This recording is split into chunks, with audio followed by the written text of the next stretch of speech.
Ito po ang Bukas Palad Pilantropiya sa ating advocacy sa magitan po ng ITVU Media Forum. Narito pa rin po ang inyong kaibigan ng Presidente ng Asosasyon ng Komentarista at Announcer sa Pilipinas, Mel Chavez, at ang inyong lingkod, RV Castro, ay patuloy po na nagtataguyod ng kamalayan at kalinga sa kapayapaan at kapaligiran.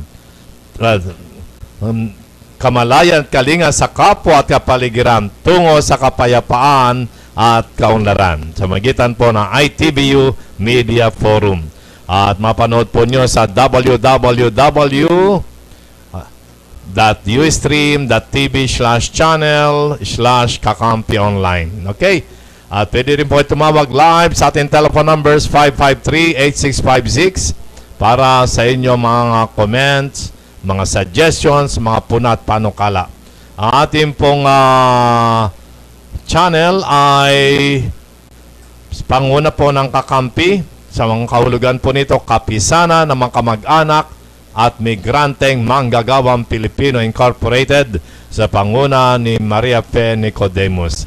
And of course, sa ating kaibigan, happy birthday sa lahat. Especially tomorrow, happy birthday kay Gat Jose Rizal at maging kay Rizalino. Nicodemus Rizal, ang blowout natin, huwag kalilimutan. I-blow mo na lang yung kandila, maski blow in na lang, walang blowout. Mabuti na banggit mo, RB, yung kapanganakan ni Gat Jose Rizal. Dahil ang wika ni Gat Jose Rizal noong unang panahon na ang kanyang pakikibaka laban para sa kapayapaan at kasarinlan ng ating bayan, ang kabataan ang siyang pag-asa ng bayan. Sana naman, ang wika natin ngayon, parang medyo nawawala na yung ating enerhiya ng ating mga kabataan na tingnang maigi ang mga ginagawa ng ating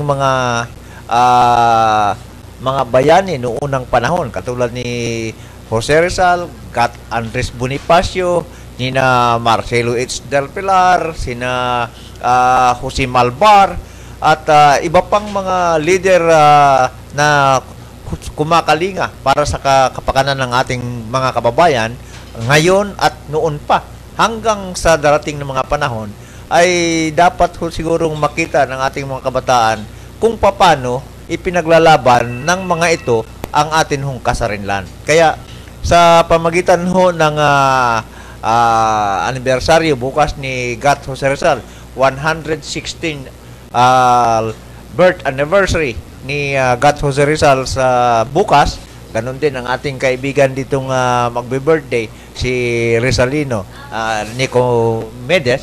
Nicodemus, ay tuloy-tuloy hong magbibigay daan para ho dito sa kapayapaan at kaunlaran ho ng ating mga kababayan. Kaya, Mr. President, dapat tingnan ninyong maigi kung sino man yung mga nakakatulong nyo diyang magaling, lalo nilang gagalingan ang kanilang mga panunungkulan. Kung yung mga magnanakaw, tanggalin mo na. Kailan mo pa tatanggalin yung mga kawatan dyan?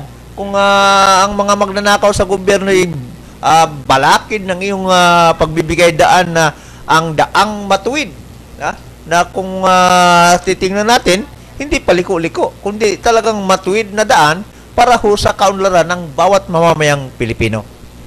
Kaya nga doon sa awitin ng anak, ito yung magandang refleksyon sa ating kabataan, di ba?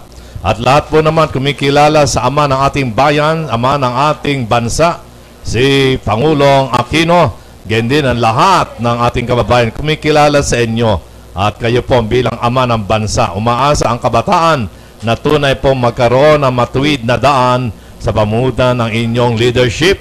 At sila po tunay na maging pag-asa ng ating magandang kinabukasan para susunod na henerasyon. At importante po ito, may pag-asa sa magitan po ng ating ITV Media Forum ay atin po maitaguyod ang basic principles na tinataguyod ng Bukas Palad Philanthropia Incorporated. At sa magitan din po ng programang Balikasan, Balik-Kalikasan, utilize po natin, cultivate natin, i-harness, enhance natin ang tinatawag na Filipino values na mga tunay na leaders, piling-pili, pinong-pinong Pilipino, masunurin, obedient, leader, obedient, ano pa? Volunteer. Yan po, yung tinuro sa atin ng mga ninuno natin, ng bayanihan. Marami mga kabataan gusto mag-volunteer po. Pero bigyan po nyo ng pagkakataon, i-recognize ninyo, buhay na buhay. Ang ikangay malasakit nating kabataan kung bibigyan po niya ng pagkakataon. At sa magitan po ng Bukas Palad Philanthropy Incorporated, ay ating pong bubuuin din yung tinatawag na big casters. Sa halip na broadcaster, Tagalog, big casters. Sa pagtulungan din ng AKAP, Mel.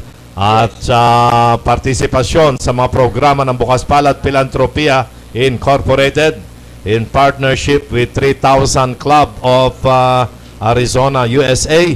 Mabigyan po natin ng pagkakataon na ma-develop ang kabataan bilang silang inaasahang pag-asa ng ating bayan. Sa magitan din po ng inyong magandang pamumuno. Okay, tuloy na po natin. Ng kabataan din po na gusto naman magkaroon ng greener pasture sa Australia. Ito na po ang pagkakataon. Kung gusto nyo doon naman nirahan, isang daigdig pa rin naman yan. Baka yung mga kabataan natin gusto mag-aral doon, magtrabaho sa Australia, at the same time, pwede rin kayo maging residente na Australia. Pero hindi naman ibig sabihin, residente na kayo, hindi na kayo tutulong sa ating bansang sinilangan. Pero pagkakataon din po ito, dahil ang Australia po ay bukas na para sa mga Pilipino. At pinakikang ay napipisil nila ang katangian ng Pilipino, angkop sa kultura ng Australia. Masipag, marunong, at ikang ay matiyaga at mapayapang namumuhay sa piling ng kahit sino man ethnic group. So, study, work, and live in Australia. Ating ibigay nga ang ating impormasyon tungkol dito. Study, work, and live in Australia. Nakapunta ka na ba sa Australia, Mel? Hindi pa Malapit na.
Okay, tuloy po ang ating programa, ITVU Media Forum. Hatid po natin sa ating tema ang balikasan, balik-kalikasan.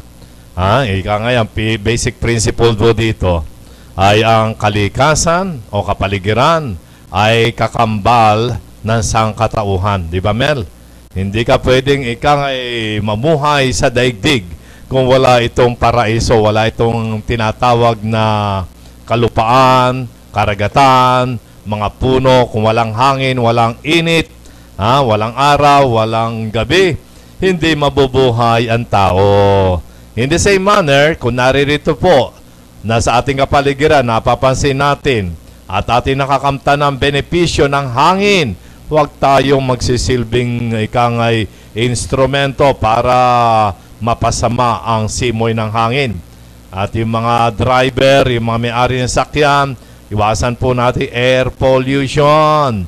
Yung mga factory na nag-e-emit ng tinatawag na ano yun, masyado ng maitim, na usok, nakagdudulot ng sakit at karamdaman yan at nakamamatay yan.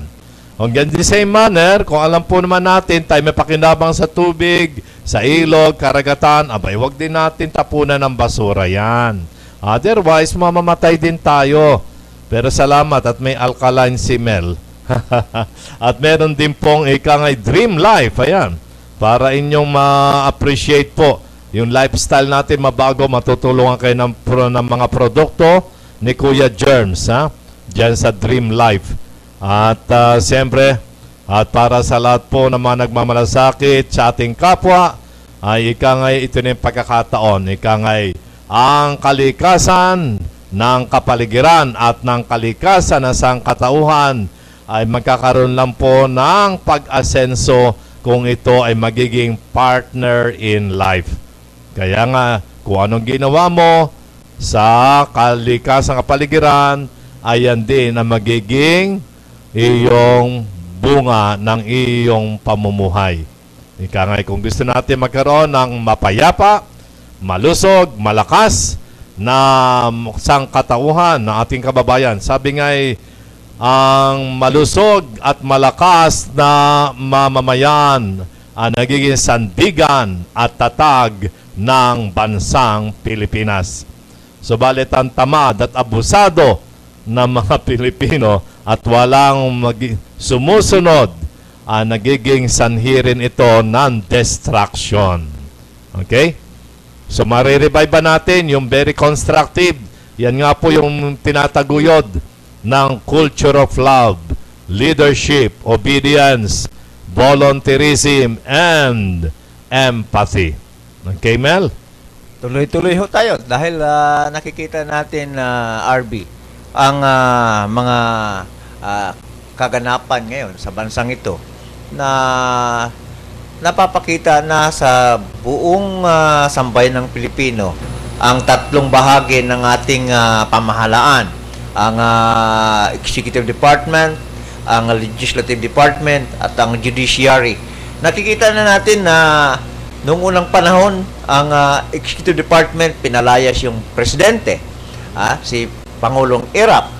Pagkatapos, ngayon naman, pinalayas yung sa Judiciary, pinalayas yung Chief Justice, Corona.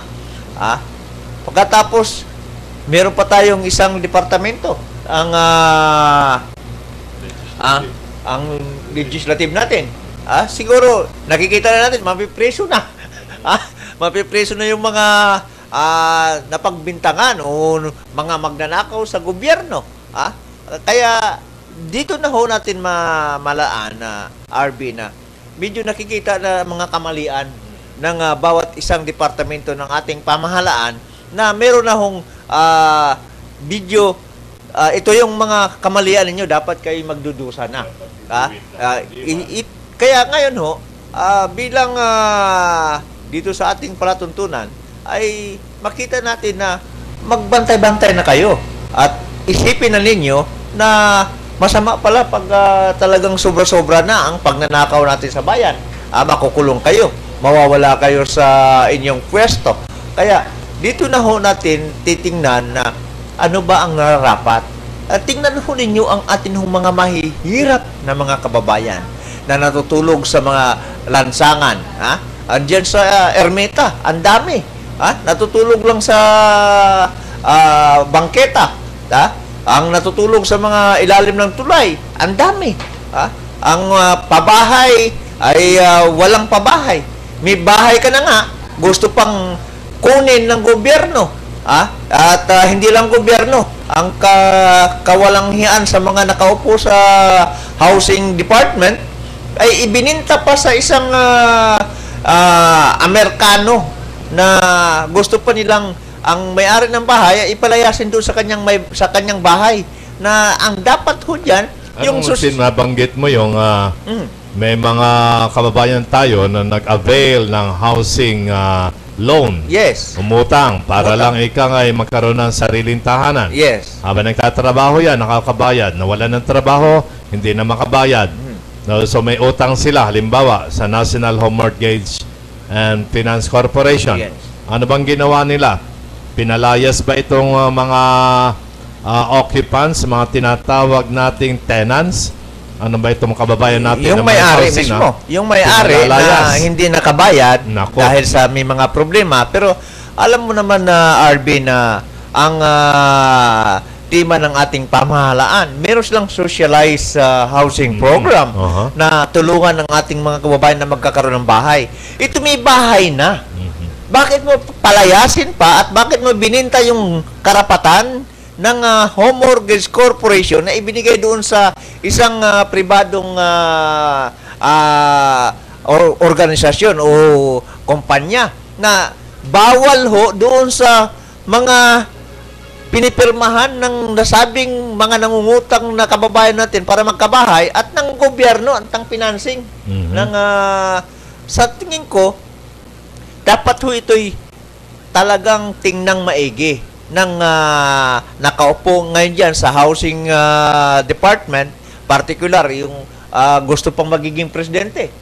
Si Vice Presidente Jijomar Binay. Dapat itingnan ho niya ito. Ano ito? Nalaman mo na ang mga problema pero ayaw kang umaksyon. Bakit? Bakit ayaw mo aksyonan na ang mga may-ari ng bahay na ibinigay o ibininta ni Noli de Castro, dating Vice President, at ng iba pang mga pinuno ng Pag-ibig sa pribadong kumpanya. Ano pribadong kumpanya yon? Yung BFS. BFS. Bahay Financing Bahay Services. Financial Services. Okay. Na sa tingin ko ay nararapat na hindi ho dapat mangyari. So illegal ba yun? Illegal? Pinaka-illegal. Bakit? Dahil pinaka-illegal ito. May utang na mga kababayan natin sa National Home Mortgage Finance Corporation. Doon na sila magbabayad sa home mortgage. Ayun. Kung hindi sila makabayad, yung home mortgage ang siyang magbibigay, magpursige na makabayad sila. Ayun, tutulungan pero hindi mo pwedeng ibigay o hindi mo pwedeng ibenta sa iba na para yung iba ang mangungulikta. O baka naman talaga nagbentahan na. Merong merong nakalaan doon sa kontrata ng humihiram sa home mortgage na para pambili ng bahay na hindi pwede hong ibigay o ibenta nila yung karapatan nila na maningil doon sa may-ari ng bahay na nangutang doon sa kanilang utang. Kaya illegal ho yung pagkabenta. Naku, paano yan? Kung di magpapalayas dyan, ang naniningil, walang iba kundi BFS. Kung hindi sila nakabayad sa BFS, ano mangyayari? Pinapalayas niya sila. Pinapalayas. Pero bawal yun. Bawal yun. Illegal. Bawal. Illegal. Pero pinapractice pa ba yan? At naging ikang ay isang tanong iyan na isang dapat harapin ang problemang yan. Paano matutulungan itong mga homeowners? Kaya nga, ang nagbibigay daan sa atin yung sagip na ang kanilang mga kasamahan na mahigit kumulang 247 subdivision sa buong Pilipinas na apektado sa nasabing pagbinta ni Noli de Castro, ni Kimbo, dating Pag-ibig General Manager at ngayon ay congressman sa Marikina, na bininta nila na ito ho'y bawal dahil meron hong kulatilya doon sa nasabing nangungutang at ang Pag-ibig o ang Home Mortgage Corporation na hindi ho po pwedeng ibinta nila ang paniningil doon sa may-ari ng bahay. Kundi sila ho dapat maningil kung hindi ho nakabayad, singilin ho lang ng singilin. Pero palayasin mo, wala ho dapat na ganun mangyayari dahil ang problema, ang linya ng ating pamahalaan, meron hong socialized housing program. Sa makatutulungan nila tutulungan ng gobyerno ang hindi nakakabayad. Kung ang mga squatter nga natutulungan Yes. para bigyan ng Pabahay. rehabilitation, pabahay. Ito pa nga, Bakit itong mga bumili Bumili. at umutang sa National Home Mortgage ay palalayasin kung hindi sila makabayad? Yes. Ano bang uri ng philosophy nito? Policy. kaya nga So, sa dapat may review ito, ma-review. Kaya sa tingin ko, RB, ang pagkukulang dito, yung ating gobyerno, panahon ni Gloria, na pinakakurap na gobyerno, at panahon naman ngayon ni Pinoy, na dapat sabihan ni Pinoy si Vice President Gio Barbinay, hoy, nugnog, ikaw, Vice President, hindi mo yata tinitingnan ang kapakanan ng ating mga kababayan na ngayon hinadidiskaril dahil dito sa mga problemang ito. Ang problema, ayaw hong umaksyon ang Office of the Vice President na nagnanasa pa ng mga tatakbo sa 2016. Okay, tamo na yung politika. Lagay pa, matagal pa. Sa ngayon, anong problema ngayon ng miyembro ng SAGIP? Aksyonan ng ni Vice President ang problemang ito na nandyan na sa kanyang lamisa. Pero hanggang ngayon, hindi ho umaaksyon. Bakit? Anong dahilan? Sa magkanong dahilan baka ba may ito? gintong pinaghahati-hatian yan. Sa magkanong dahilan ba? Yun, okay.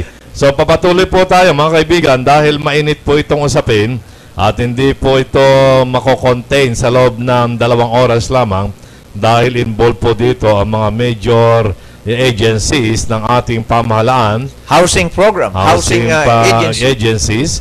At siyempre, ang apektado po rito ay ang libo-libo nating kababayan na hindi na makabayad sa bahay na kanilang inutang sa National Home Mortgage. Ngayon, sila'y sinisingil ang BFS o dili kaya ay pinapalayas sa kanilang bahay na naipundar. Okay, ito po ay malaking problema na ito'y susog din sa human rights, ano? Yeah. Ay paano yung mga magulang kung palalaya sa bahay na yan, di kasama rin siyempre paalisin sa bahay na yan, mapoforeclose ang bahay, kasama rin yung mga bata. Ay, nako, ang ating mga future na pag-asa ng bayan, apektado rin po. Okay, may alternatibo ba? Meron pang Gold Life. Itong Yung karapatan ng bawat batang Pilipino. Mhm. Meron pala tayo dito. Sige, meron bang merong karapatan ng batang Pilipino Yes. tayo dyan sa YouTube ng Kaya, Bukas Palad, nakikita natin na sa Bukas Palad PH matingnan. YouTube. Okay, mga kaibigan, sapagkat mukhang napakabilis ng oras para sa atin, Mel, at kulang ang 2 oras para sa ating ITVU Media Forum. Napakarami na tayong na-cover na iba't ibang sections at ibang mga concerns. Ay, huwag po tayo mawala ng pag-asa. Panoorin muna natin yung Gold Life sa mga walang trabaho na mga miyembro ng SAGIP. Ito ay isang pagkakataon, business opportunity para sa kalusugan at para sa wellness ng inyong mag-anak at ganyan din maaring ito maging source ng inyong pandagdag kita para mabayaran ang inyong utang sa National Home Mortgage, sa gayon hindi kayo palalayasin sa inyong naipundar na mga tahanan. Okay? Gold Life.